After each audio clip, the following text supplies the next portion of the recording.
One. Hello, everyone. Welcome, welcome. Happy Sunday. Happy Sunday shift. Please make sure to like, share, subscribe, tell a friend to tell a friend. If you're on Spotify, you can comment. And now I don't know how to get into the creator comments, but I do go and check over there as me every once in a while. Hmm. So hit us up on Spotify. And if you're on YouTube, thank you so much for subscribing. We're at 1,000 subscribers.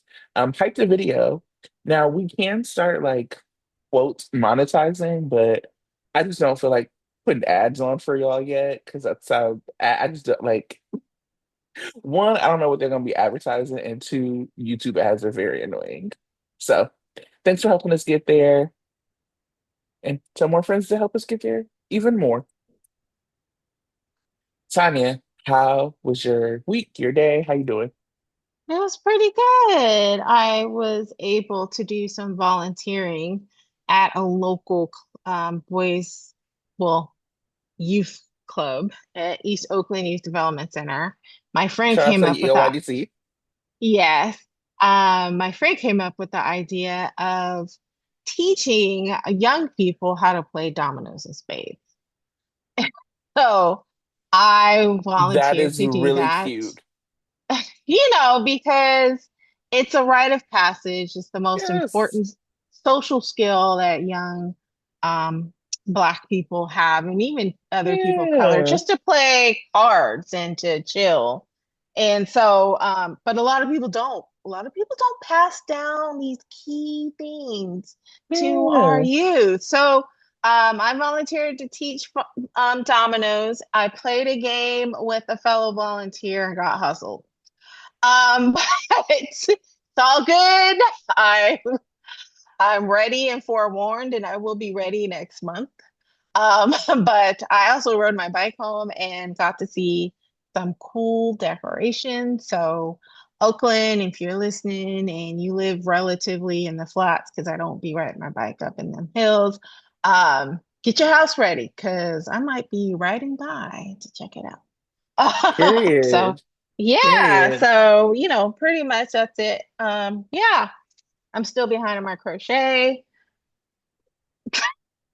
Gotta catch up. Hmm. Yep. And yeah, saw the daytime Emmys, which was amazing. So I don't know if we planned on talking about it, but we We can. are. Yep, we are. We're gonna do Yeah. that after we So talk about the show. Yeah. okay. I did not get to watch the Emmys because I was at the Brandy and Monica concert in Milwaukee. Um, Hmm. must say, so my friend like months ago was like, "We're doing a suite," and I was like, "Oh, that's a lot of money." But she convinced me, and I did, and I was like, "Now I'm spoiled, and I guess I'm never going to a concert again because I'm not gonna be able to afford this at every concert." Like we had like it was like when you go in, there's like a buffet and there's these tables and there's this and that, like you can like kind of fellowship and talk Hmm. or whatever. So see all these people who I knew. I'm so glad because I was gonna go in Oakland and I love Oakland obviously, but I grew up in Milwaukee. So it was like seeing all of these people who I grew up with who at this show for people who we grew up listening to. I ran into this boy I had a crush on in middle school with his wife. Hmm. Wife, very beautiful, sweet, super sweet. Like he was like, "Oh my God, that's Tracy Porter," da, da, da. And she was like, she hugged me, just like I mean, it was like good vibes all around with everyone, but just like Oh, um, I was like, "Oh my God, I used to," and we laughed. I was like, "I used to write in my diary about your husband." Not like that. It wasn't shady, but we laughed about it. yeah. And now we have to listen to Brandy sitting up in my room. Uh, so, like, it wasn't shady, y'all. I promise. That does sound weird, but anyway, we talked about that. We just like he was like, "This is Tracy," and she used to have a crush on me. I'm like, "You do?" But yeah, just ran into all these people that I had seen before, and have known my whole life, and I was like, "Oh my God!" Um, and so we, Kelly Rowland was like one of their openers. Amazing, Oh, a straight up child of destiny. Okay, if you haven't seen Kelly Rowland lately, Google that girl, body sculpted. I was like, how is this possible? I saw an ad for the concert in Oakland and they showed Hmm. Kelly Rowland, and I was like, I was confused Hmm. because I was like, why are they showing? Does Kelly Rowland have a tour? I didn't know Kelly Rowland had a tour. I didn't think she would be opening for Brandy and Monica. I Hmm. thought she was just out on her own doing her thing, but she Hmm. did look sculpted. Phenomenal. I'm Phenomenal. jealous. I'm She's 100% jealous. beautiful. Yeah, Kelly Rowland in a bob. I said, just rename the bob for Miss Kelly because yeah, amazing. Mike was on. She amazing. looked amazing. And then yeah, Brandy and Monica did their thing, and it felt just like good. Like I said, people just looked good. The vibes were Hmm. good. I really enjoyed myself. Um, I messed up. So I'm in Milwaukee, so I'm living off out of a suitcase. I come home on Monday, so I didn't have another outfit. Nephew Hmm. poured oil on the shoulder of my outfit. I had to like scramble to figure out something to wear. I was pulling it together, baby. It was like a piece here, something I happened to find in my mom's closet. It was, Now I it was heard messed. that the outfits are supposed to be like suits, like Yeah, I because they couldn't do had that. yeah. I couldn't do it because it's Oh, messed up. Yeah, it was nuts. And then even today, it's like kind of cold. It was like nice out. It was like in the 70s. It's cold today. I have on a Christmas sweater, a Christmas hoodie. yeah. I see. It's a naughty, Yeah, naughty or nice. That's cute. I gotta get back to my. I gotta get back to my. It's not even Halloween yet. I'm in a Christmas hoodie. My nephew today, so he's like, "Why you in a Christmas hoodie?" I was like, "Why you busting me out in public? Calm down. You should have been like, why not? Why not? It's Christmas all year." It's Um, Christmas every day. but yeah, Mariah says Christmas when she gets started, when she sings her song. So, yeah. Which is, she usually starts November 1st, and I'm gonna be there. right, you ready? I'm ready, Oh, Mariah. I'm ready. it's only a week away. Exactly. Yeah. But yeah. So if y'all are going to any concerts, let us know because I did three concerts this year. I did Cowboy Carter, I did Kendrick and SZA, and then I did this one. And now I'm retired from contract concerts this year. And maybe next, to be honest. Yeah, Unless it's something really small. I haven't gone to any concerts, like music concerts. I've gone to a comedy show. I actually Hmm. just bought tickets to see Kev on Stage or the Bald Brothers. They're Oh. coming to Oakland in November. And then I recently bought tickets to see the MJ show, which is playing in San Francisco for next year. So I think you know, except for what I usually do is get holiday tickets to see the Oakland Orchestra. But I don't Hmm. know what they're doing because they usually do like some holiday program like Earth, Wind, and Fire, which is my fave. But I love listening to music accompanied by an orchestra. So I may find some sort of holiday show along that line. But other than that, yeah, concerts are expensive. I looked at the Brandy and Monica concert and just, the floor seats were $223. And I was like, yeah, You I said got not their for music I loved albums. in the 90s.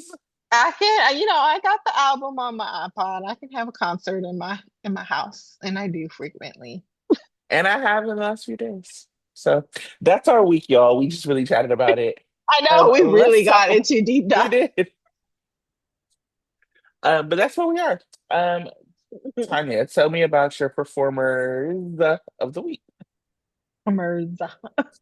Yeah, so I first of all, I had to give it up to Carlo Rota for giving me a reason to be happy on a Delighted. Tuesday. When you said that he was showing up, and I was just like, yay! I just did that randomly, but something deep inside of me knew that he was going to make me happy, and he did. So, yay, Carlo Rota. You're like my fave villain of the month. I love it. Delightful. Um, Delightful. Also, Laura Wright, because when she found out the truth, it was like she was given, I'm about to go crazy, yet I have to hold it in because Jason's right. So, Hmm. it was great. I mean, even the way that she threw the vase of roses, it was like, I'm angry, I gotta throw something, but it was muted. So I'm throwing it lightly so nobody else can hear it. That was awesome.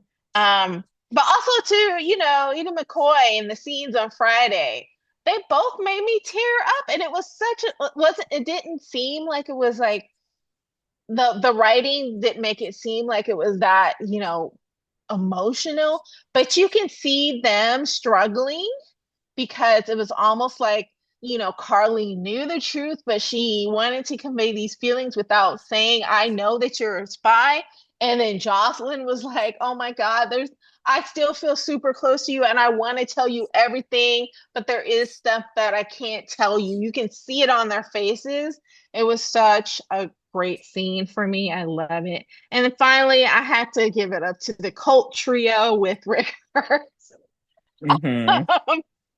So entertaining. It was, still kind of unbelievable and like really people are believing this, but it was so entertaining and I enjoyed it. So, almost like an ensemble shout out, for Yeah, for that sure. storyline. It was awesome, and I even would have, yes, I have to include Nancy Legrand and you know. So, I know how you feel. you guys know how I feel, but it worked. It worked for all of them. So yeah, Hmm. those are mine. Yeah, I mean, I was thinking, it's so funny because you like were in my brain. Those were all the people I wanted to shout out. And I Hmm. think that for me, like, it's really just a flex because we come on here all the time when we talk about how GH has the best actors in daytime. Hmm. And this week, past week really was like, no, they know they have the best actors in daytime because both of those stories that you shouted out could only be done with great trust from the actors. Hmm. Carly and Jocelyn and what Laura Wright and Eden McCoy were able to do was so masterful and so skillful. And I think because they're both so good and so consistently good, it gets left out how good that those scenes were. This like Carly with the heartbreak, but trying to express it a certain way, and Jocelyn not quite knowing but understanding that she's like disappointed her mom or like her mom is missing her. Just like you cannot play that with people who do not know how to act very well, who also don't have like trust. Like we have seen these Hmm. two play mother and daughter for so long that the trust is there. And then with the cult trio, the coven, if you will, The Coven. like and Rick Hurst, I've said this about him before. He's such a good guy, and I felt that way even before I was able to meet him. But he seems like such a sweet guy that he understands Rick, and he's able to Hmm. play the absurdity of Rick, really similar to like what how Carlo is, Hmm. as Sidwell. Like Hmm. they are playing it in this way of like knowing the absurdity. And so that trio and that whole storyline could have been too campy and too over the top.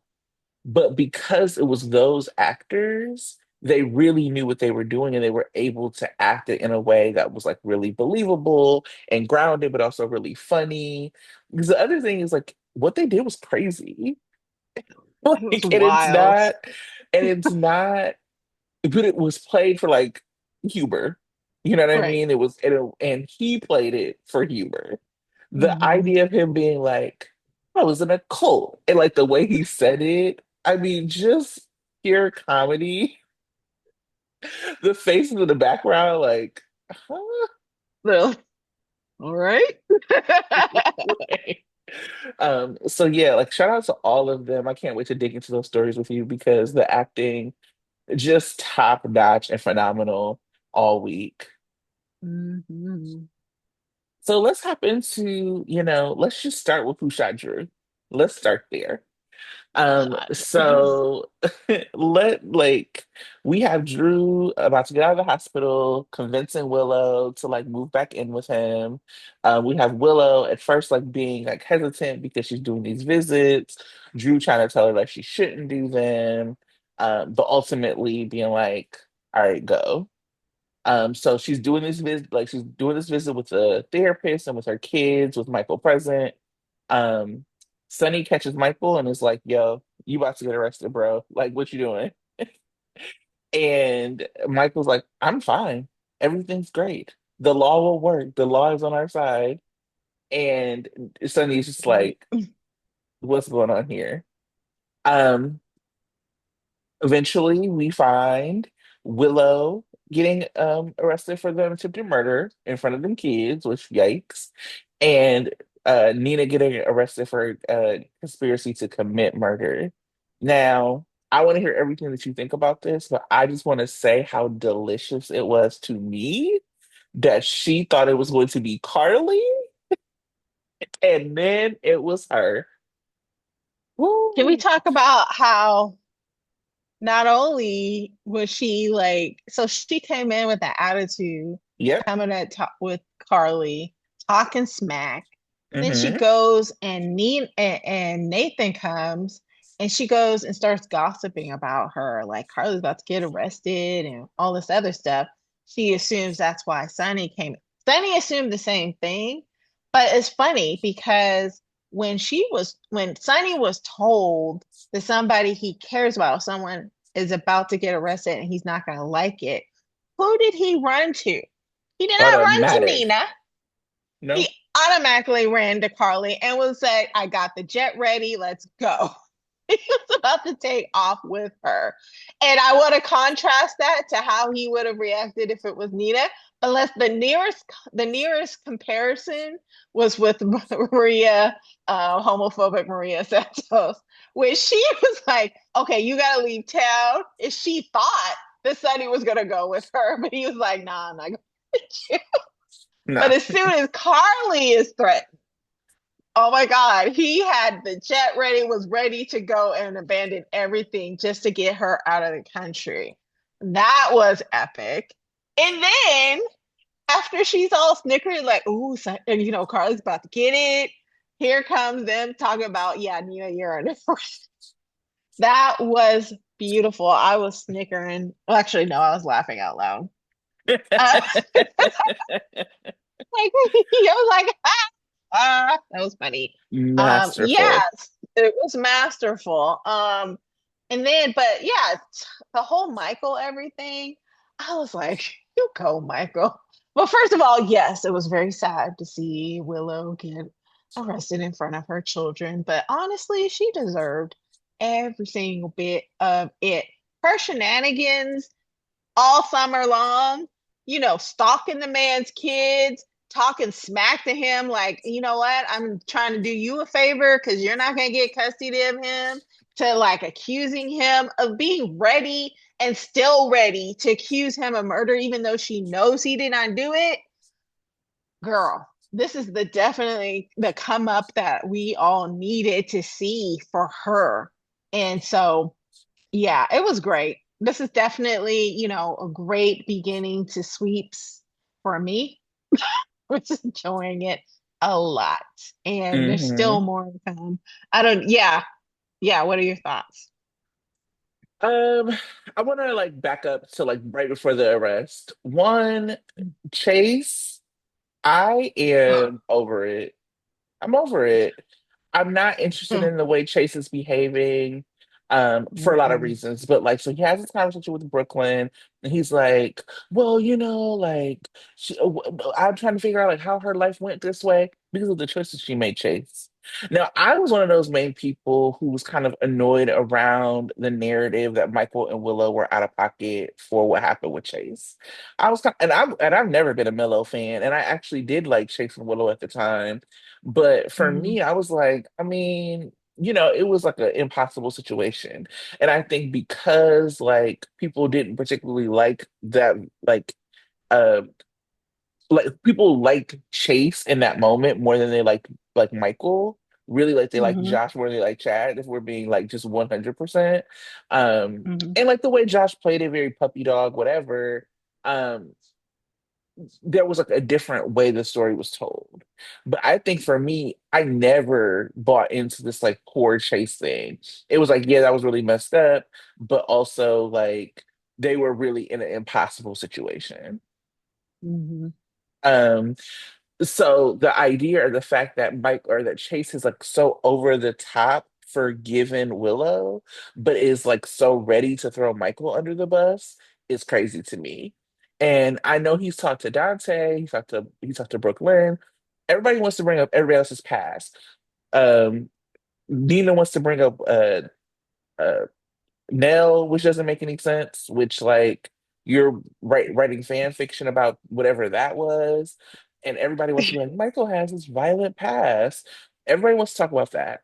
Nobody is bringing up that Chase, here you are again getting duped by another one of Nina's daughters. Because this is how Chase came into town being duped by Nell. Nobody's, Mhm. I'm like, where is that? Maybe somebody will bring it up this week, but this is really key that you have essentially chosen. This is the second time that you've chosen to believe a woman who you've had some sort of romantic past with over an innocent man or a man who, well, I think Michael's innocent, but this is the second Yeah. time and you haven't even stopped yourself to be like, wow, what's going on here? And it's always Mike. With Nell, it was Michael, and now Willow was Michael. I think what some part of me thinks that Chase doesn't like Michael. I don't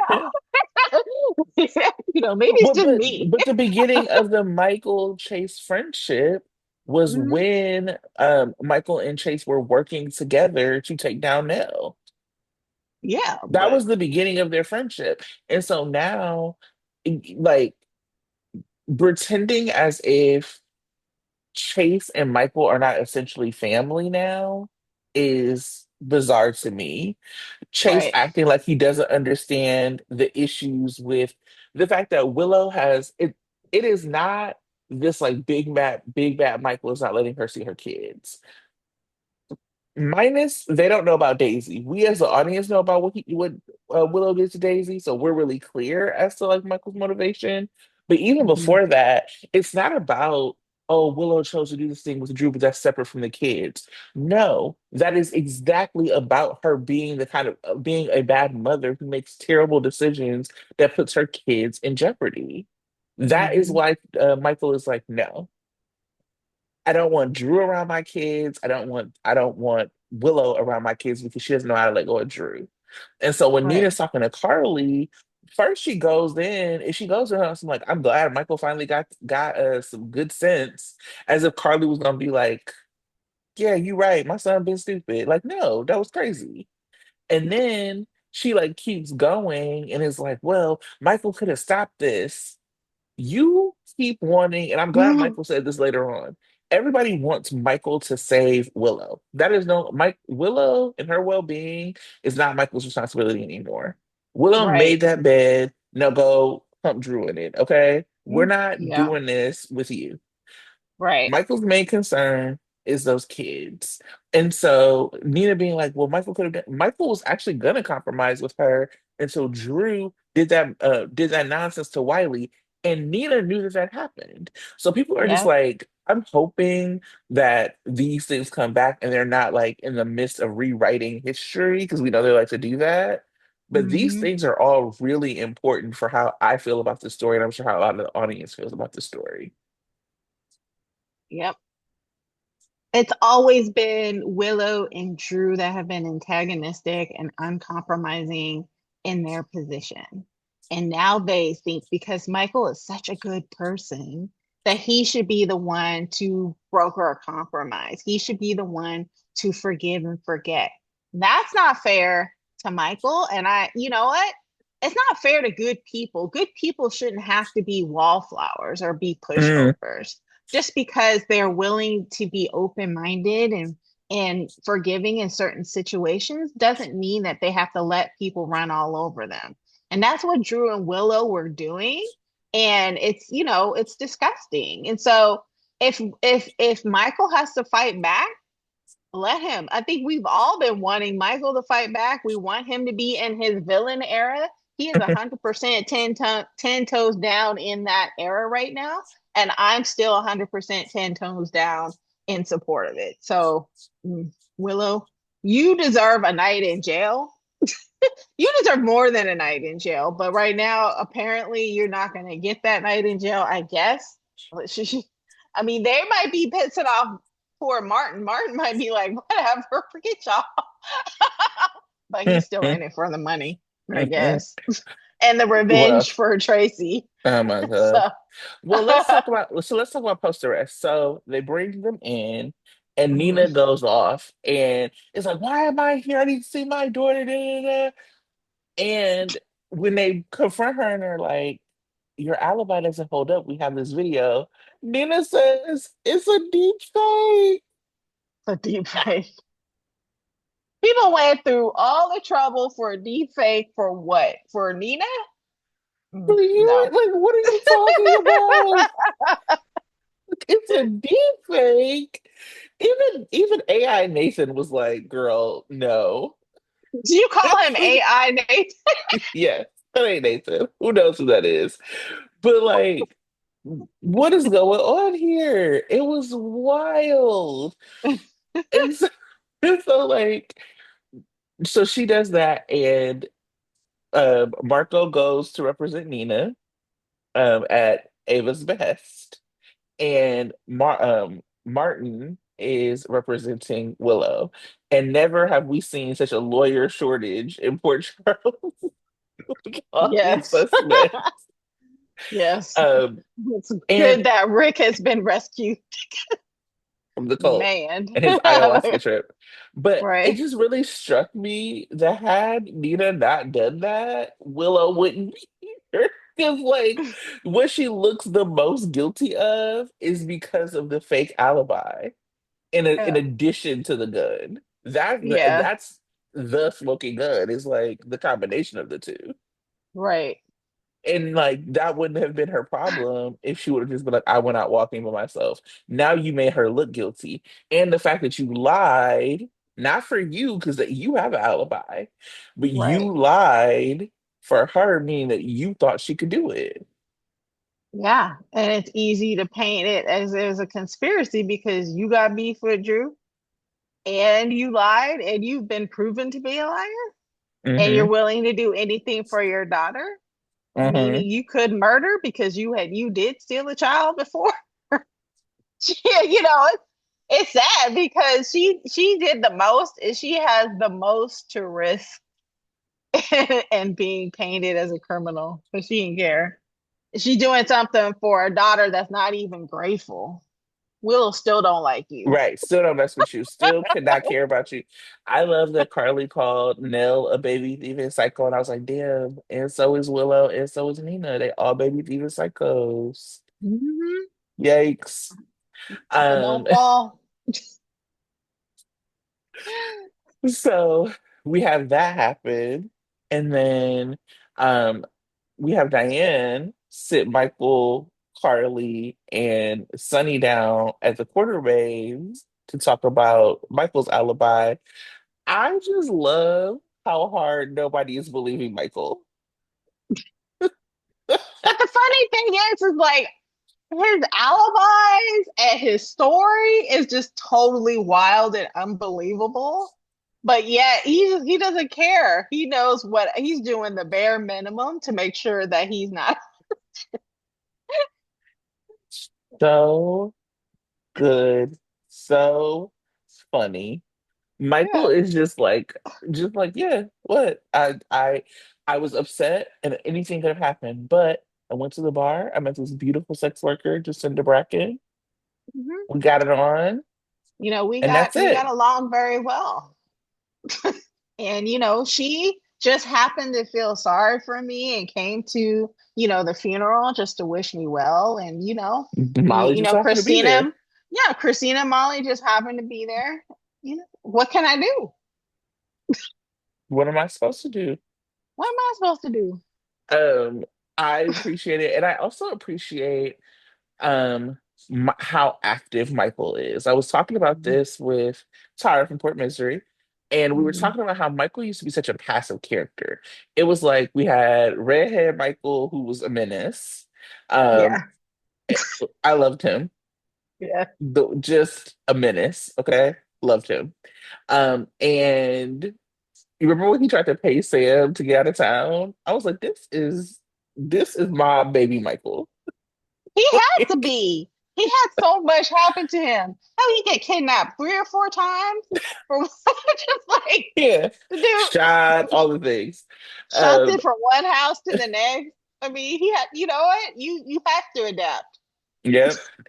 But then, like I feel like a lot of like when Chad came on and like especially recently, so much of his story has been so passive. It's been the story that was, and really that whole age group, to be quite honest. Because I think that even if you think about like a Sasha and Brando story, that was all for Nina and Sunny. So Michael's story was really for like Jason, Carly, and Sunny. Like that was like what drove his story. Now we're seeing him be the driver of his own story. He's holding secrets that we don't know as the audience, and that on screen they don't know either. So that's been, I think, really fascinating to watch, like Michael be the driver of his own story. Um, I wonder what you think. So my theory is that he saw Willow at the house, and when he realized the gun was back at the Quartermains, he was like, "You put this gun back here. I'm gonna go take it back to you at Elizabeth's house." That's what I would like to think happened. What do you think happened? Do you think he's just straight up framing Willow, like he's like straight villain, or is he just like protective dad? You're not gonna, you know, frame me for No, a crime. I think I mentioned this last time. I think did see Willow at the house, and then well. At first, I thought he was going to try to protect her, but now he's just like, "F it, I'm going to frame this person so I can have my kid." Hmm. And going back to his history, I mean, like you said, when it was Chad, definitely he was more passive, and it made me think it might have been because of his stint in jail, because of the trauma that he went through. He, took a step back and just became, you know, it took something away from him being, raped and traumatized in jail. It took his mojo, his strength, his boldness that he had. Even not even just redheaded Michael, but little blonde teenage Michael. He was bold too, because remember, Jason had to shut that down. But Hmm. yeah, but I think the whole trauma of being in jail made him that way. That's why it's probably something more technical, like you said. The writers are just writing more for Jason and Carly or whatever. But if I'm looking at his history and his story, it's almost understandable that he became just more gentle and more, just kind of quieter and more just wanting peace instead of, just all this drama. But then when it came to the children that were in his life, he definitely became a little bit stronger, step forward more, especially when it came to Avery and he took Avery from Sunny, and then he really developed a love with Sasha, and he became more, his personality came out more. He was more romantic. He became the entrepreneur. All this stuff had happened to him. And then guess, coming across Nell and being duped in that way, just been like, what the fuck? Mm. All of that. And it all kind of boiled over. And finally, after the fire, he's just like, you know what? Being passive, I need to protect my family. I'm going to do whatever it takes to do it. I'm not going to let anyone run over me and let anyone just, make me do what I don't feel is right. I'm not about to let Willow make a fool out of me. I'm going to take my kids and I'm going to protect them. And, F what anyone else thinks. I like this. Like everybody likes this new Michael. And yeah, Hmm. so yeah, I think he did go to Drew's house. He had an angry moment and then thought about it. And while he was on his way out, there goes Willow walking in the rain by herself and either Hmm. coming out of the house or going into the house. He saw her there and he's like, Hmm. so she really don't got an alibi. I'm going to make sure that, now that I really can't trust her with my kids, I'm going to make sure that she never sees these kids again. And Right. so, yeah, Yeah, because I mean, I think that there is something to like him doing this. He's very clear he does not have an alibi. He has not right. asked about that. That has not been something he's inquired about to other people. He has not Uh-huh. checked it. We have not seen him check into that himself. So Right. he, like, the only reason he would be so clear that she has an alibi is because he knows it. Yeah. We also You know saw that her. um like they had Trina and Kai walking us through like the day or what happened, and they keep Hmm. fixating on Scout's ringtone. And I Mm. wonder if what we're gonna see is some kind of like mental break with Willow, Hmm. particularly because I think what Chase said made a lot of sense of he put her in, I mean, I don't agree with this, but he put her in on the path because he told her the theory about Drew paying off this judge. So Hmm. again, we talk about this all the time. Every reason that Willow doesn't have her kids is because of Drew, or at least every Hmm. reason that that judge gave. She Hmm. continues to make these decisions that it's not like, oh, people are jealous or people whatever. It's you make these decisions that put Drew first, and she's starting to Hmm. see that. And she's Hmm. also saying that he sabotaged her. We can't forget that he paid off the people in Germany not to let her see Michael. Now, Yes. from her like point of view, it looks like he paid off this judge to make sure she doesn't have her kids, so that then she would marry him. So it would make sense that she like broke and went after him. And then when Scout's ringtone came up, because she knows Scout's ringtone, then she snapped it back and then left. I think that would be interesting as well. Oh yeah, and then she blocked everything out. But I bet if she hears Scout ringtone again, she'll remember everything. Okay, I would like that. I would like to see that. Yeah. Mm. I'm just like not interested in it being Michael. I like Dark Michael. I don't want Michael to be that dark. Now I'm gonna stand beside him if he is, Right? but I would not like to see him, you know, in that Definitely don't doing that. definitely don't want to see him in jail at all. No. I want to see him get away with everything that he's doing right now and come out on top. And I think that that was like my other thing that I was saying about um the same thing I'm saying about Lulu in this article that she wrote is the same way I'm kind of looking at Dante, Mhm. because when Chase is like talking to Dante, like, oh well, you would do anything, and you're not even looking, you're like your brother railroad this girl. Da, da, da, da, da, da. I mean, maybe Dante doesn't have any leg to stand on with Michael. I'm sorry, like a foundational story for me from with Michael was him going to jail. And Mhm. the the role that Lulu and Dante played in that they played a role in that. Mhm. And they should feel and they should continue to feel like they played a role into that. And I actually hate the way that it continues to be brought up like, oh, he has a violent past. This one was had just Claudia had just taken his mother at gunpoint and was about to take his new baby sister. He Mhm. went to protect his family. So to pretend like this, they keep bringing this up as if it's like some kind of reality that he has a violent like predilection towards women, and that's wild to me. I don't like that because that actually says something about a character that's not true about who he is. Yeah, and part of me, like, I think, people say that Dante can would arrest anyone if they did something wrong. He keeps saying that over and over again. But I think there's part of him that remembers the role that he Yeah. played in his arrest. And so he does not want to be put in the position of having to arrest Michael. The fact that Hmm. he questions Michael about his alibi, like, dude, are you serious?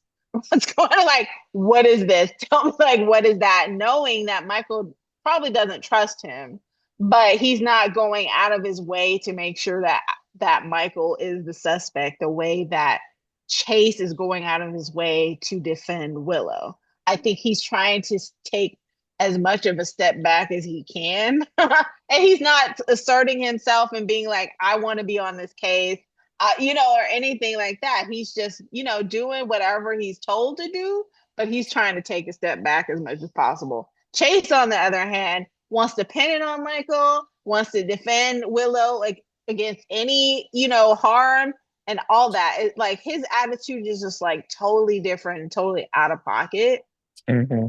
And if I was Brooklyn, I would be concerned. Right now, she's got his back, but I would be super concerned about his behavior if I was her. Right. Because what are you doing here? I mean, I Right. think the other thing is that like the other big difference is that Dante is not delusional. Yeah. So Dante, like they both have like very real conflicts of interest.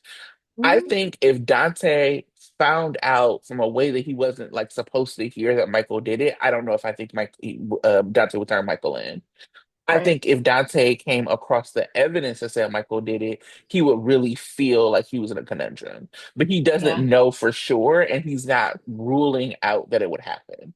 Right. Chase, on the other hand, is like, oh, it could not possibly be her. Yeah. And that like he won't even look at evidence that would suggest that it is her. Hmm. He's Like just it, willing to believe whatever she says.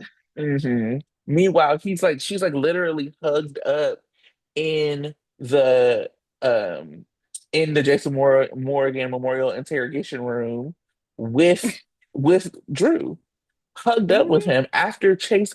You know what Willow now knows about what he did with that judge. So why would she be hugged up with him? Hmm. You're currently watching her play him, and you're not even thinking, oh wait, maybe this is wrong. Chase is really, I was put off. And I think the other part, I was kind of put off of Brooklyn too. And I know that Hmm. maybe it was played this way. We'll see what happens next week. But as she's talking to Michael and she's kind of like look side-eyeing him, like, oh, well, the kids love Willow. Yeah, but Willow continues to do all of these things with Drew. Hmm. Well, I Drew, part of like, it, I was also a little concerned though that Michael was telling her so much about how he felt yeah, about Willow's arrest. I was like, yeah. I don't think you should be trusting Brooklyn with these feelings, bruh.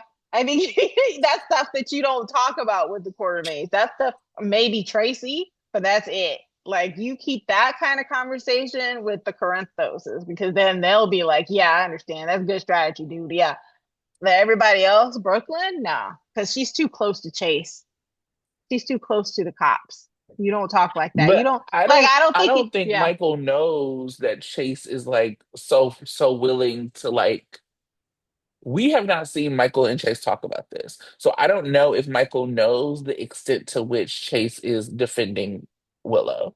He might not know all that, but just the fact that he's a cop, period. Yeah. No, I Because, agree. yeah. But I agree, but I think the other piece is that he thinks that if I'm Michael, I'm thinking, okay, Brooklyn is like what, and they have tried to reestablish it since he's Uh-huh. been back. That's a very close cousin of his. If you Yeah. remember when Nell came and like tried to like whatever, Brooklyn was the one who got up in Nell's face.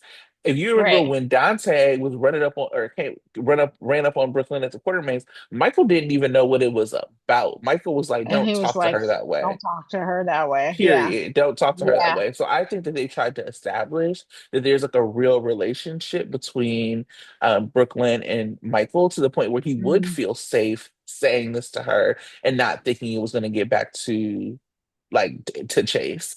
But it was like Mhm. the way Brooklyn was looking at him. Oh, I'm yeah. like, She definitely was side eye. She was like, and I don't mm, know, maybe it's the Geo piece of it because Michael has mhm, also been like very supportive around that. But like mhm, maybe it's the Geo piece of like not being able to be Geo's mother. And I know that, obviously Brooklyn does not know about Willow and Daisy and bringing Daisy. that Yeah. baby in there. Like so she doesn't know about that yet. So I'm wondering, I don't know if Chase will care, but I think Brooklyn will care Mhm, a lot. And so I'm wondering mhm, when that's going to come out and if they're setting this up so that Chase and Brooklyn are going to be on opposite sides of this, or if they're setting this up for both Chase and Brooklyn to like be against Michael. And either mhm, way, that feels like it's going to be egg on somebody's face because I don't think that they're going to have Michael have done this. mhm.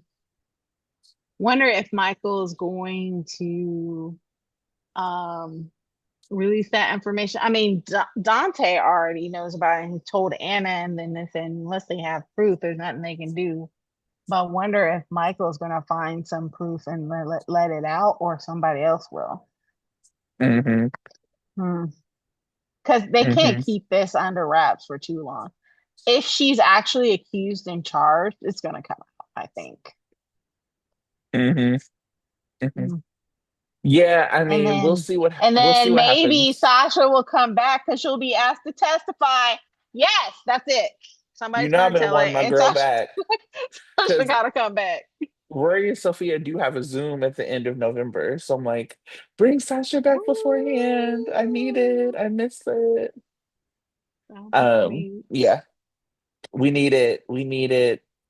Um, okay. Well, anything, I'm trying to see if I have anything. Oh, so Curtis is talking to Portia and is basically like, maybe we should get divorced because we won't be compelled to testify against each other.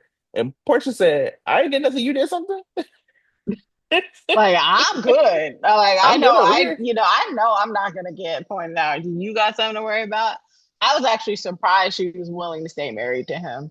I would have been like, all right, well, I'm good, so I don't need to stay married.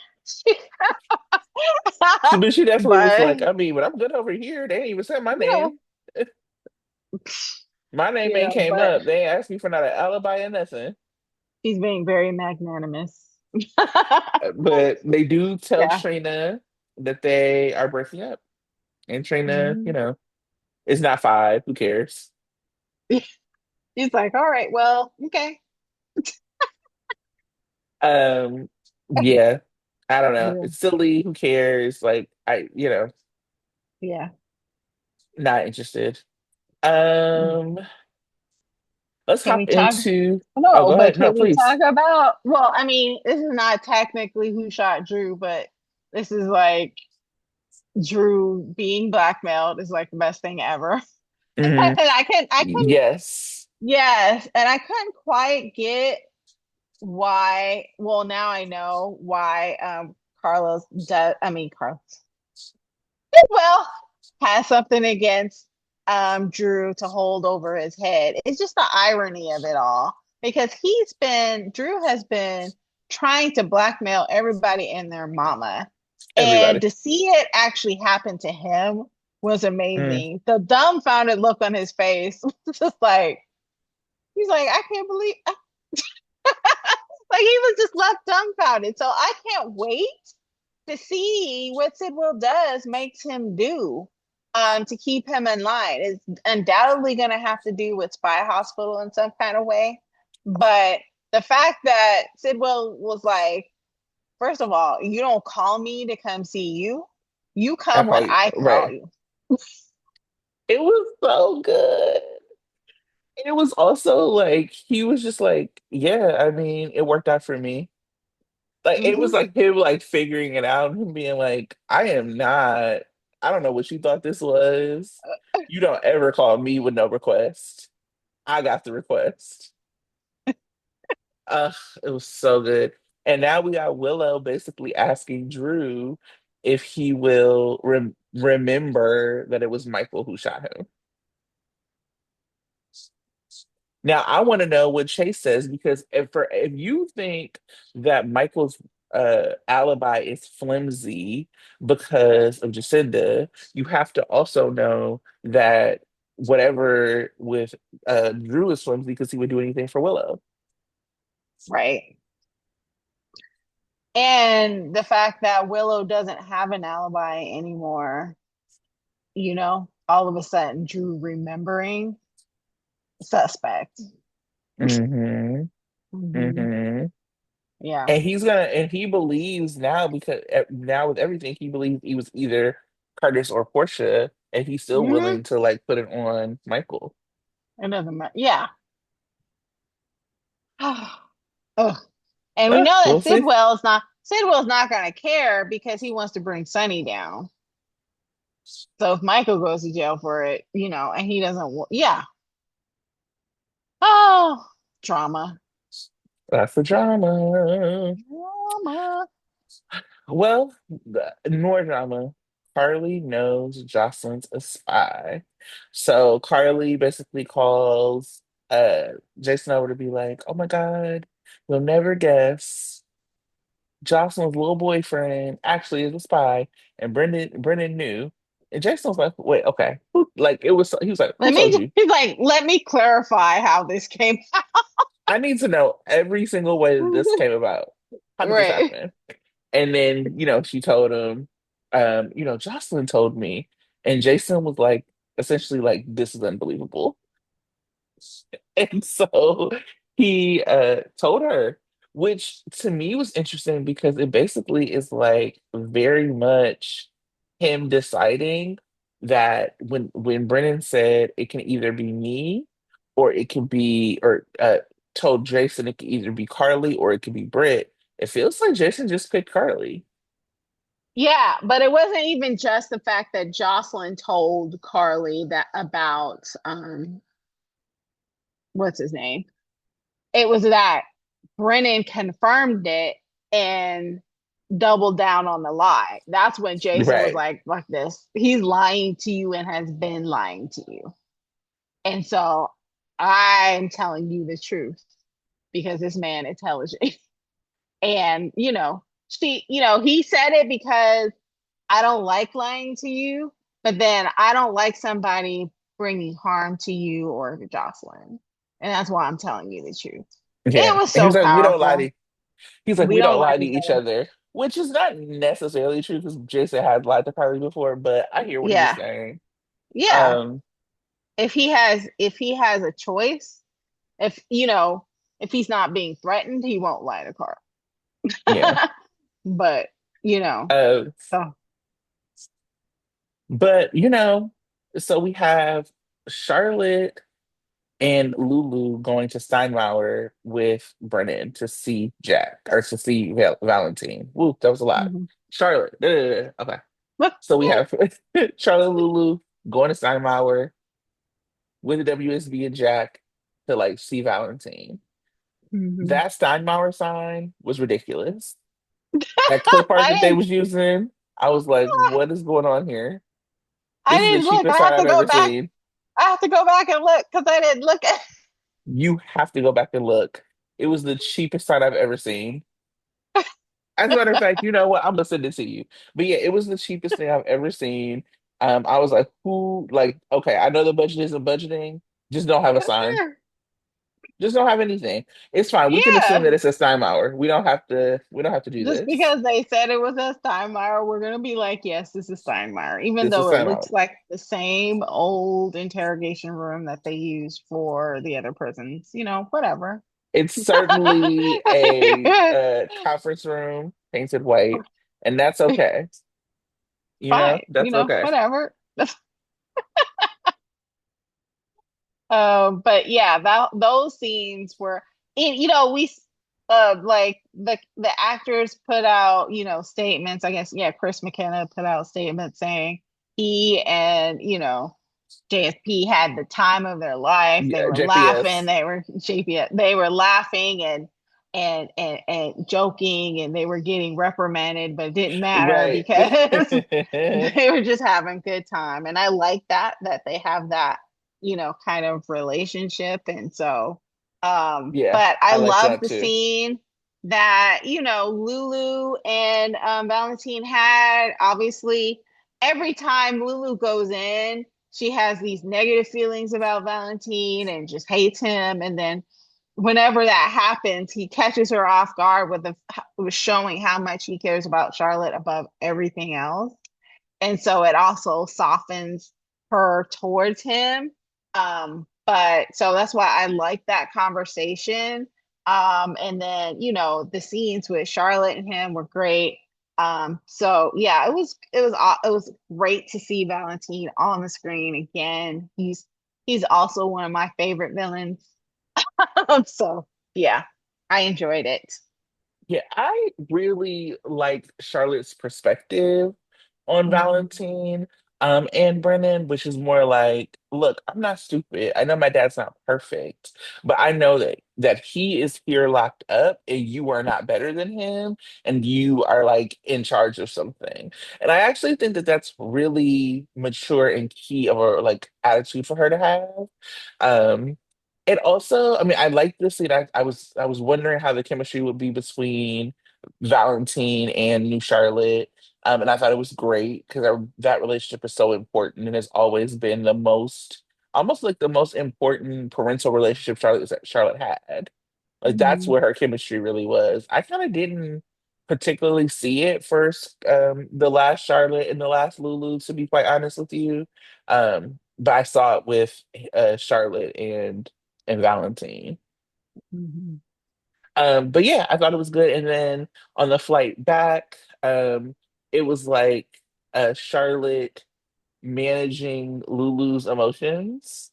Because at first she was like, when am I see him again? And then she had to like take a step back and be like, okay, let me thank my mother. Let me like have this conversation with her.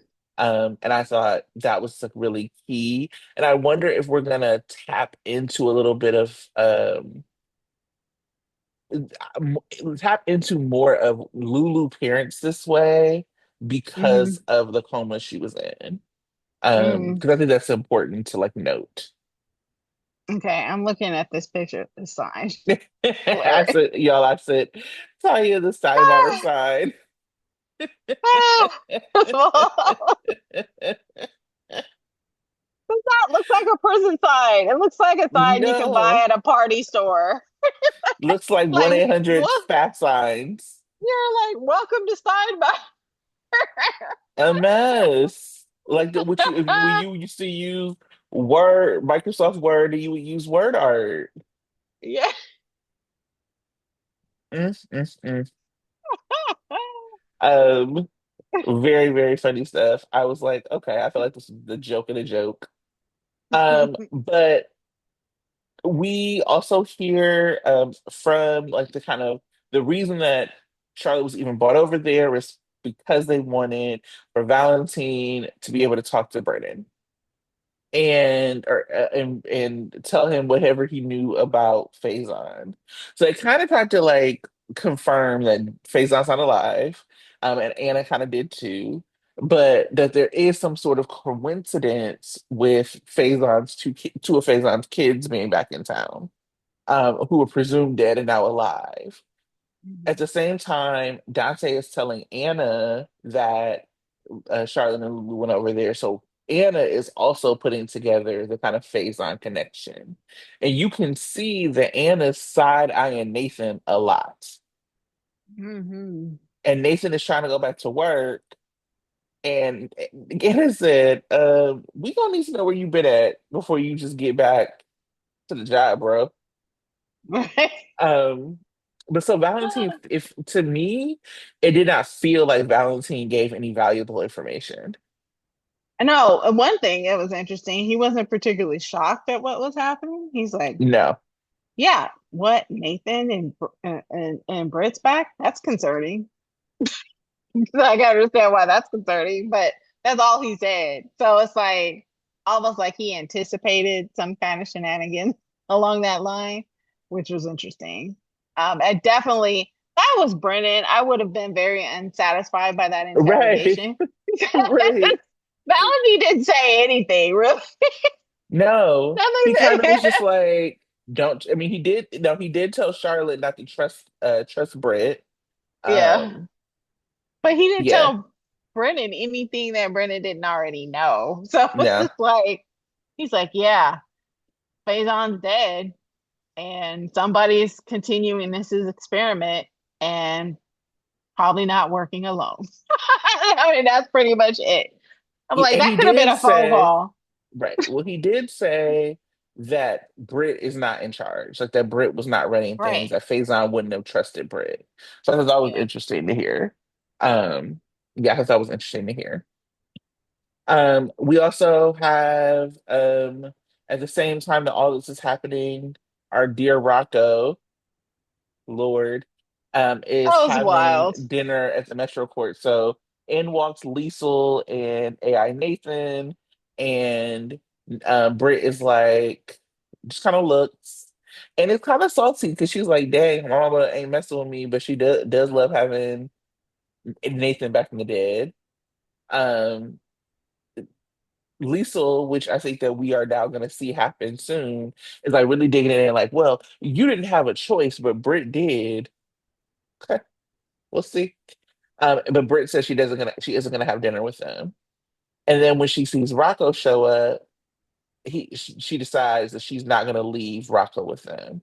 And so Mhm. we this is the second instance we have her not wanting to leave James with AI Nathan, and now we have her not wanting to leave Rocco even for dinner with him.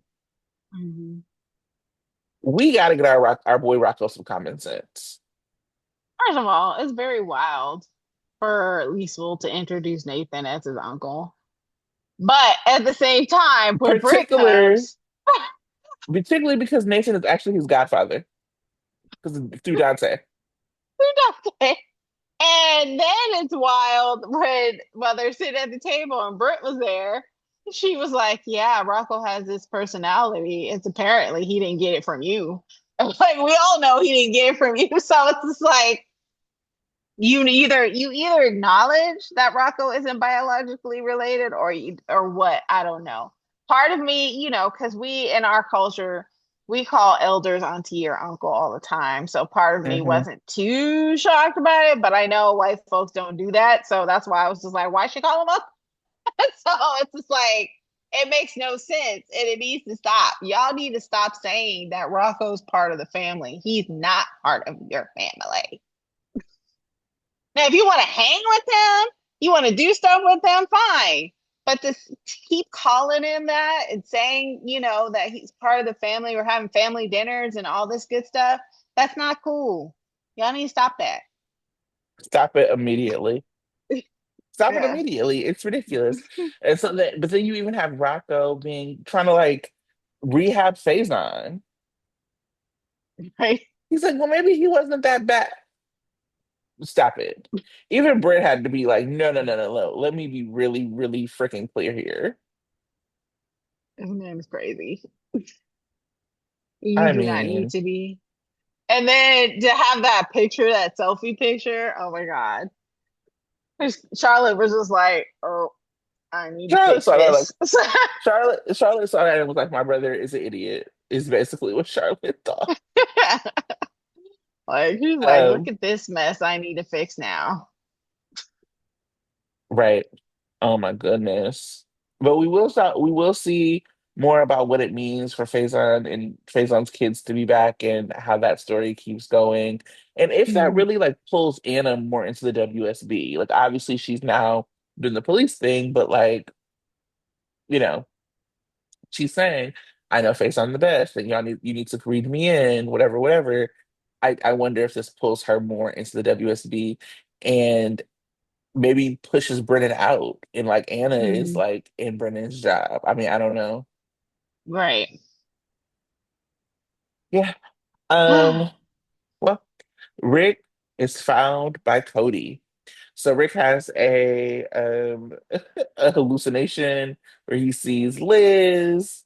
We keep hearing, so we knew it was gonna mess up. We keep hearing, oh, we just needed them for one more day. It was a 30-day thing, and then we like get this money back.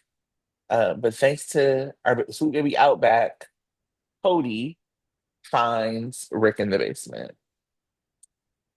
And again, Rick, instead of just leaving and going to do whatever you gonna do, while we have Molly who is looking for Rick, goes to Dante, finds out his phone, all these pings, whatever, goes home, finds Rick.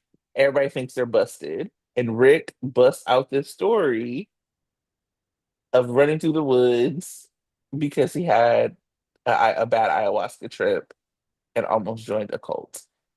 Were you shocked? I was fascinated because I wanted to hear how he would play off this whole cult thing. Before I go into more detail, I need you guys to understand. My hot take was this. The writers know that I hate Cody because they keep constantly trying to make this man a hero, and I don't appreciate it. The fact that he's the one that solves all the mysteries that happen. First, spilling the beans about Drew in the affair, and then finding the dog, and now he's finding Rick. I don't like it. Y'all need to stop because I'm sick of it. He is taking Samantha McCall money and he's taking up too much space. Now, did I enjoy it? Did I enjoy the story and find it hilarious and entertaining? Can I understand why Cody was the one because Cody's less likely to go to the police about it? Yes. Right. But do I like it? No, because this man does not have proper use on the show. We could have had more of our historical characters on the show. He's taking up Samantha McCall's space. Mm. But yes, it was hilarious because he was like listening to these stories. It was getting wilder and wilder when he found out that Christina ran over Rick because of Ava, and all he knows about what Christina was doing to try to break up Rick and Ava, and hearing how Alexis is involved and everybody else is involved, and it was just getting wilder and wilder. He was just like, I can't believe any of y'all are related to Molly. He was just He's like, like, I'm taking my dog and I'm out of here. and then he opens the door and there goes Molly. And everyone's just shocked because they had no idea that Molly would just show up. And they should have. Molly could have showed up at any point and seen whatever shenanigans they were involved in. But she, for some reason, conveniently never saw this until today. And then when she sees her dad, he's just all scruffled and ruffled. And she's like, what happened? And he's like, yeah, I was in a car. Like, and then the story he told, he's like, yeah, they gave me some drugs, and then I just end up in the woods, and that's when Cody rescued. I had so many Wait, questions. I loved when they were like, okay, you got to go to the hospital. Or no, no, no. When Alexis was like, yeah, that was real messed up. You should go home. Like, did not care. Couldn't even pretend to care in front of her daughter. Like, you should just go home and You rest. probably go get some rest.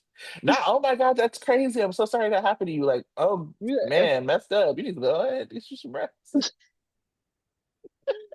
It's This just is what I'm wild. talking about, like with the wildness of like the show and how like this in different actors' hands this wouldn't have worked, but with these actors, hilarious. But yeah, so he goes to the hospital, sees Elizabeth. I don't know if we're gonna see anything more come from this. We do see that the money is now back into Ace's trust. I also loved when Rick was like telling Cody what happened. And he was like, Alexa, and he was like, y'all were stealing from a baby. Like he was stealing from a baby. Like, you're the one who decided that they should steal from the baby. Um, but yeah, so then at the hospital, I think that part of the reason we're doing this is more Molly Cody eggs because at the hospital we have a near Molly Cody kiss. Doesn't happen because it's interrupted. Doesn't happen. But now Cody is gonna have to lie to Molly. Mhm. And I actually hate stories like this where like somebody is lied to by every single person they care about, and that's what's about to Yeah. happen to Molly. Yeah. And folks on the internet were like, Molly is just apparently the dumbest person on the show because she believed the whole story. But what else is she to believe? I mean, she thinks that her family is, like above board. Like the last person she would think that would be involved in these shenanigans would be Alexis. And here it is. Alexis is doing probably some heinous stuff, one of the most heinous stuff, stealing from a baby. But to cover up for Christina, who's been covered up for all her life, and then just all of the things that Molly had, all the misgivings that Molly has about Christina has been proven to be true. And yet everything has been covered up because Alexis can't let Christina actually face any consequences for her life. It's just crazy, and then she's been building up trust with Rick, but yet Rick's baser instincts have come to fruition again, that he's willing to blackmail and get do whatever he needs to get money. That's not something she would like to see. And so yeah, all the things that the only criticism, the main criticism she has of everybody in that room have been come to fruition, and they don't want Molly to see that in them. And unfortunately, they are going to lie to her, and she's going to be duped. And it's, I actually feel, a little sorry for her. Me too. But because, it is going to come out eventually, some way, shape, or form. Probably Elizabeth. Yeah. Because this doesn't make sense. So like even like Yeah. all this happened and you're barely dehydrated, like, Yeah. mm. And then we have Ronnie and the Q. So um obviously we know Tracy got mad about Ronnie and his tea set, so Brooklyn decides to do a tea party for Ronnie. Ronnie has a conversation with Gio and basically tells him that the house is hers now and that she would love to have him come back. And so I Hmm. did enjoy the conversations with her and Gio. Obviously, I mean, it's Erica Slezak, she's amazing. It's just one of those things like knowing what we know, particularly that her run is going to be really short. It's really hard to connect it's really hard for me to connect with this character because I'm like, she about to come and go. But I don't not enjoy everything that she does because she's, a legend and amazing. Yeah, but again, I'm not as interested in the story. The only thing I'm interested in is just to see her interactions with different characters, just to see Yeah, how, Victoria Lord interacts with her on the show. right. Because, the story about Ronnie is just not that, it's just not that. No. I'm curious to see how they're going to write her out, like what she's going to ultimately do. Obviously, she's probably going to give the house to somebody in the corner main landscape, and then the battle will begin again. But Hmm. it'll be interesting to see who she leaves the house to. Yeah, So, I don't know. yeah, Um, Britt asked Jason to co-sign on the car for her. a Mercedes.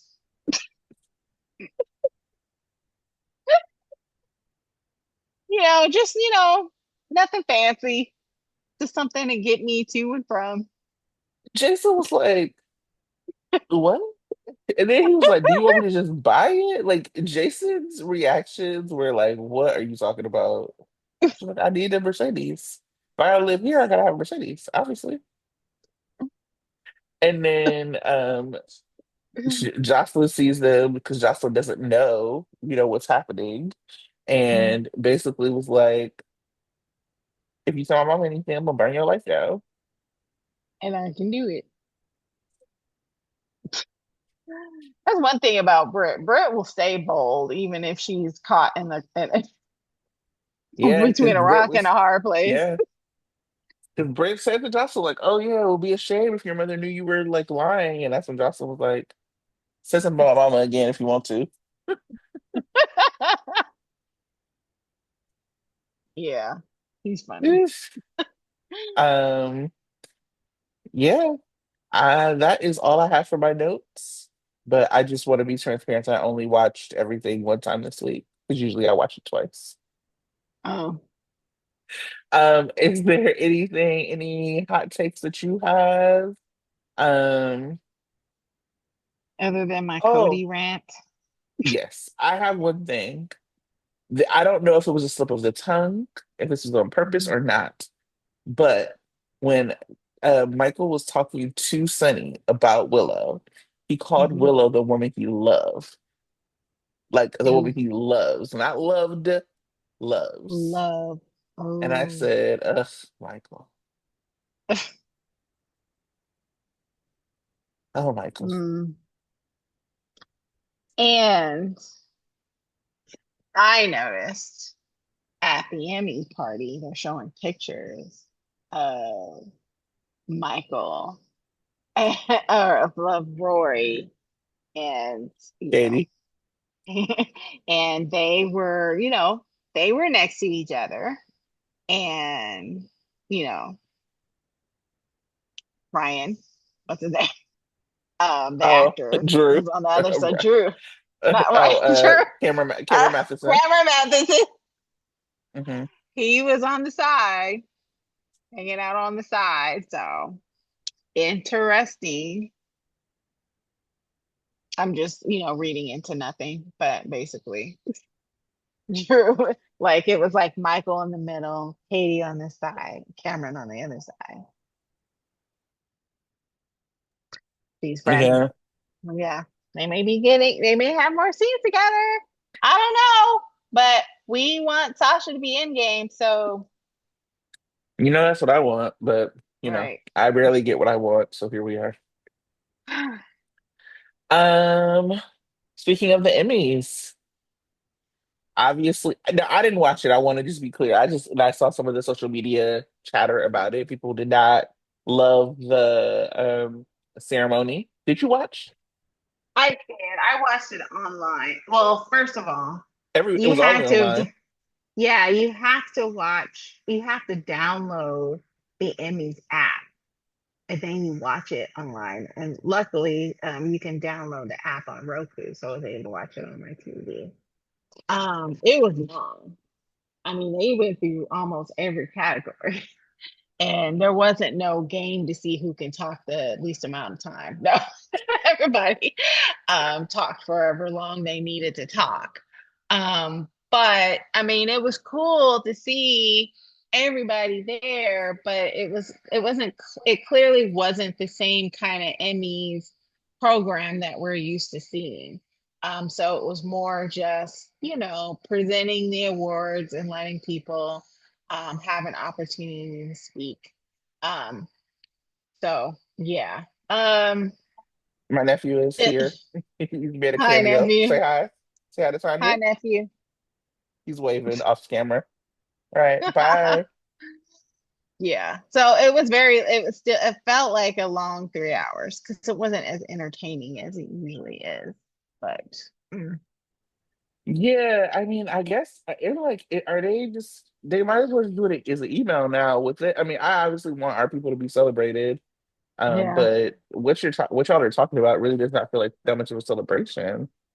Yeah. Not And even I being able felt, to like watch it anywhere. yeah. And then I felt like the gold circle and the silver circle portion, I felt like there could have been more. There wasn't even like a montage for each awardee showing like why they're in this circle in the first place. It didn't Mm, seem like they were all, they what they did was they just named the folks who were in these circles. They gave a little spiel about each one, but then they were all walked onto the stage and they just stood there and got applause. And then that's it. I was like, Jane Elliott deserved like a whole video montage and people right. from her past speaking about her and all the things, but they didn't do that. Now I thought Jane Elliott looked great. She had her hair She down. It did. was great. She She looked looked great. great. But yeah, I didn't feel like it was enough. They did more for like, was it actor of the year or something like that than they did around this gold circle thing. And I was like, like Deborah Norville had more of celebration for her being newscaster of the year than the Gold Circle folks. So I was just like, I didn't appreciate that. And then, great that Nancy Legrand won. That was awesome. I guess they did show the scene. It was her doing a monologue on Samantha's deathbed. Just me being salty or whatever, I felt like she should have acknowledged Kelly Monaco, but she didn't. I guess, trying to be, I guess, sensitive to that, but at the same time, it was funny because people are all upset over what she said in her acceptance speech. And I was like, Nancy Legrand actually tempered herself a lot because she's known to say some off the wall shit, and she didn't. All she said was democracy is worth fighting for, and then people stood, and she's like stand, stand, stand, and that's it. But man, folks are just all upset that she just said that. I was like, now y'all just going crazy with this mess, and I don't like Nancy Legrand as a person, but I felt like people are going way overboard over what she Yeah, said than they yeah, needed to be. Um, I'm also a little, just disappointed that didn't win in his yeah. category. I was Because too. I felt like he really deserved it. But again, shout out to GH. consistently winning all the wars and sweeping for the past several years, like winning writer, best writing, best directing, best show. I I mean, was it's stellar. surprised they won for writing. 'Cause to be honest, 'cause I don't think last year was good. I think next year would be great to win, and I do Uh-huh. wonder what they're going to do with Beyond the Gates, just because that's the new kid on the block, and like people are Yeah. excited for it. Um, I don't think that their actors are better. I am a little bit behind, but I'm kind of tapped into Beyond the Gates. Mhm. I'll leave it at that. Oh, and then But Jonathan Jackson won his award, yeah. and I was surprised at that too. But then at the same time, I'm like, the scene that they chose to submit was stellar. He did Hmm. act his ass off on that. So what can you do? Yeah. And he's He such a submitted. sweet man.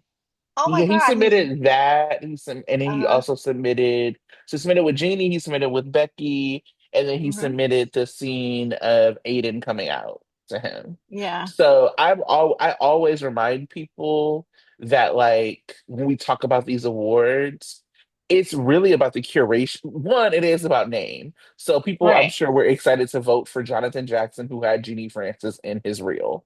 That's right. that is just the long and short of it.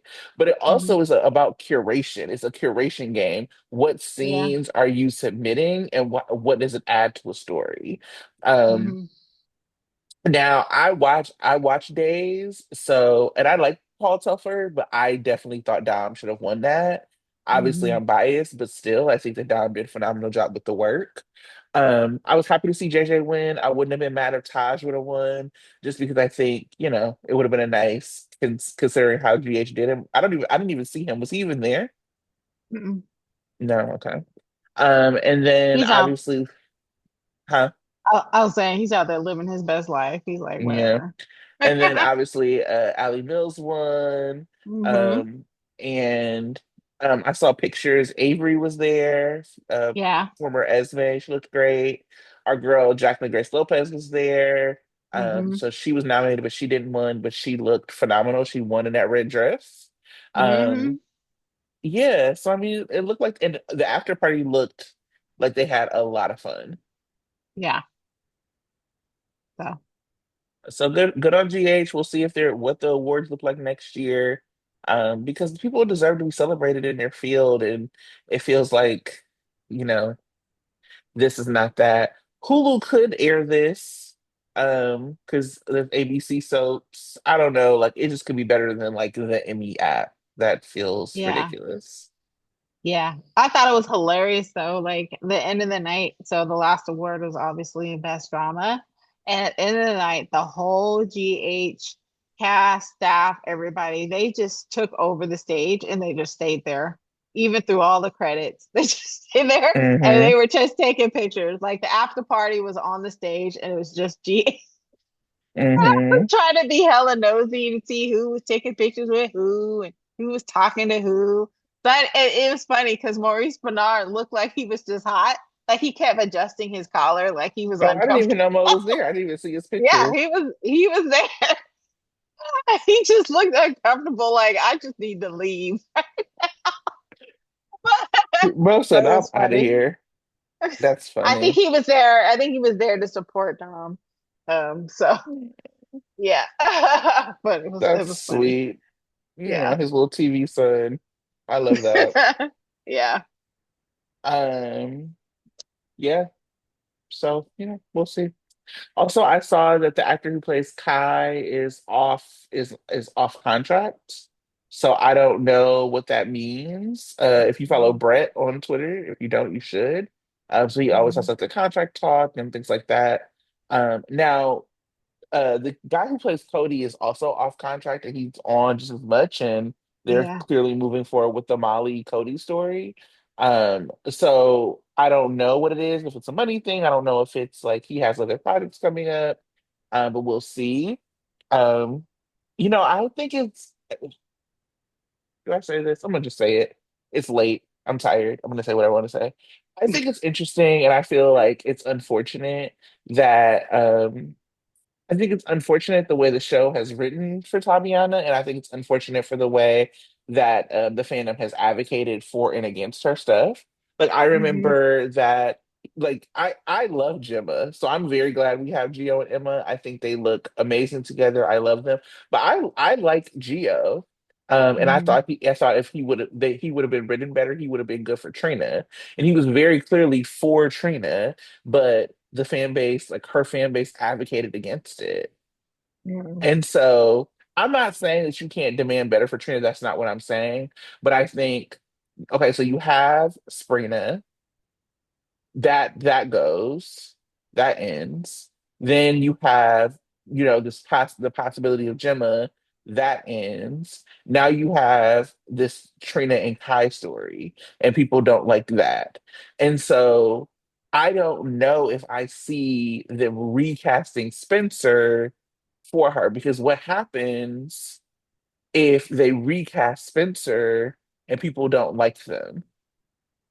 That would have been putting three separate people, because being clear, people like Spencer, but if that character wasn't played by Nicholas Chavez, their Mhm. story, I've talked about this, people have gotten mad at me, was not a great story. Like him lying to her, him doing all of these, like it was the actors and the way they put like the acting that happened in that story and the relationship between those actors and the characters that made people like that. It wasn't because Mhm. the writers did them any favors with story. So if you bring in like a Spencer who maybe is like a dud or something and people don't like him with Trina, then you've then wasted a Spencer on her when we don't even have any other Cassadines on screen. So if they brought back a Spencer, maybe they'd bring back Valentine, but they were never close. But you wouldn't even have a Cassadine family for Spencer to step into. When they Mhm. brought NAC on as Spencer, we had Nicholas, we had I mean we had a lot of Cassadines. We don't have that now. So I don't know. We'll see what happens with Jins. We'll see what happens with Trina and Kai. I do hope that they figure something else out, because for me, that entire age group, like the stories are duds. I hate the spy thing for Jocelyn. I like Gemma for Gio and Emma, but that's it. Like I don't like, what else are we doing here with them as far as Mhm. storyline? And then, Kai, like Papa from a Cabbage Patch. They never gave him a full Mhm. story. They never gave him like the ability to be liked. Never had any Mhm. parents come in. We started with like this football thing, and then where is that now?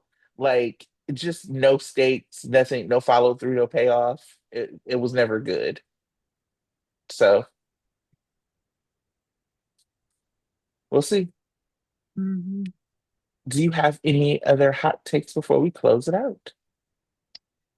Nope. All right. Okay. Previews for next week. Monday. Nina and Willow's arraignment takes a shocking turn. Brooklyn hosts a party. Jordan puts the pieces together. Michael makes a bold statement. Carly gives Jack an out. Tuesday, Tracy's war with Ronnie escalates. Portia vents to Isaiah. Girl, you about to vent that pregnancy or? Right? Kai apologizes to Curtis.